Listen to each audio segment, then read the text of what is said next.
how to fix this problem that you have on your game Zooba game. Welcome guys, if you want to fix it easy and quick, just follow this video till the end.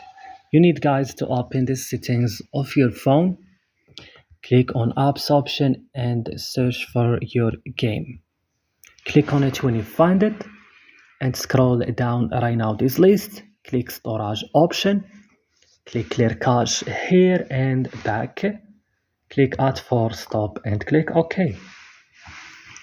So you move now to Play Store or App Store, update Zooba game, and right now restart your phone, and that's all.